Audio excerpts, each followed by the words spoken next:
രണ്ടാം വാരത്തിൽ വൻ ദുരന്തമായിട്ട് നസ്ലിൻ കേന്ദ്ര കഥാപാത്രത്തെ അയാം കാതറൻ. ഹലോ ഫ്രണ്ട്സ്, എല്ലാവർക്കും മൂവി ടോക്സ് ആൻഡ് റിവ്യൂവിന്റെ പുതിയൊരു വീഡിയോ ഇട്ട് സ്വാഗതം. അപ്പൊ ഇന്നത്തെ വീഡിയോ ഭാഗത്ത് നമ്മൾ പങ്കുവെക്കാൻ പോകുന്ന അയാം കാതറൻ എന്ന് പറയുന്ന ഏറ്റവും പുതിയ മലയാള സിനിമയുടെ 8 ദിവസത്തെ world wide box office collection റിപ്പോർട്ടാണ്. വീഡിയോ ആദ്യമായിട്ട് കാണുന്ന സുഹൃത്തുക്കളാണെങ്കിൽ പുതിയ സിനിമാ വിശേഷങ്ങൾക്കും OTT അപ്ഡേറ്റ്സുകൾക്കുമായിട്ട് ഇപ്പോൾ തന്നെ ചാനൽ സബ്സ്ക്രൈബ് ചെയ്ത് നോക്കുക. പ്രേമലു എന്ന് പറയുന്ന ഈ വർഷത്തെ ഏറ്റവും വലിയ ബ്ലോക്ക് ബസ്റ്റർ സിനിമയ്ക്ക് ശേഷം നസ്ലിൻ ഗിരീഷേടി കൂട്ടുകെട്ടിലേക്ക് ഏറ്റവും പുതിയ മലയാള ചിത്രമായിരുന്നു അയാം കാതരൻ എന്ന് പറയുന്ന സിനിമ. പ്രതീക്ഷയോടെ തന്നെ ചിത്രം വലിയൊരു റിലീസായിട്ട് തന്നെ കേരളത്തിലോട്ട് എത്തി. എന്നാൽ പ്രതീക്ഷിച്ച വിജയം ചിത്രം സ്വന്തമാക്കുന്ന കാഴ്ചയാണ് ഇപ്പൊ കാണാൻ സാധിച്ചിരിക്കുന്നത്.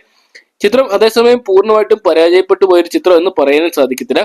കാരണം ഏകദേശം ഒരു ലോ ബഡ്ജറ്റ് ചിത്രമാണ് അയാം കാതരൻ എന്ന് പറയുന്ന സിനിമ. ഏകദേശം 3 മുതൽ 5 കോടി രൂപ വരെ ബഡ്ജറ്റ് കണക്കാക്കപ്പെടുന്ന ചിത്രം ഇതിനോടൊപ്പം തന്നെ വേൾഡ് വൈഡ് ബോക്സ് ഓഫീസ് നേരിട്ട് 6 കോടിക്ക് മുകളിൽ കളക്ഷൻ നേടിയെന്നാണ് പുറത്തുവരുന്ന റിപ്പോർട്ടുകൾ. 8ാം ദിനമായിട്ടുള്ള ഇന്നലെ ചിത്രത്തിന്റെ കളക്ഷൻ ഏകദേശം കേരള ബോക്സ് ഓഫീസിൽ 4 ലക്ഷത്തിനടുത്തുള്ള ഒരു തുകയായിരുന്നു. ചിത്രം 2ാം ആഴ്ചയിലോട്ട് കടന്നപ്പോൾ വലിയ രീതിയിലുള്ള ഡ്രോപ്പ് ആയിട്ട് മാറിയിട്ടുണ്ടെങ്കിൽ ബഡ്ജറ്റ് വെച്ച് കാൽക്കുലേറ്റ് ചെയ്യുമ്പോൾ ചിത്രത്തിന്റെ ബിസിനസ് ഉൾപ്പെടെ ചിത്രം ഒരു ലാഭകരമായിട്ടുള്ള ചിത്രമായിട്ട് മാറി എന്ന് തന്നെയാണ് പുറത്തുവരുന്ന റിപ്പോർട്ടുകൾ. എന്തൊക്കെയാണ് ചിത്രം ഈ ഒരു വീക്കെൻഡ് വലിയ ചലനങ്ങളൊന്നും തന്നെ കേരള ബോക്സ് ഓഫീസ് സൃഷ്ടിക്കുന്ന കാഴ്ച നമുക്കിപ്പോൾ കാണാൻ സാധിക്കുന്നില്ല.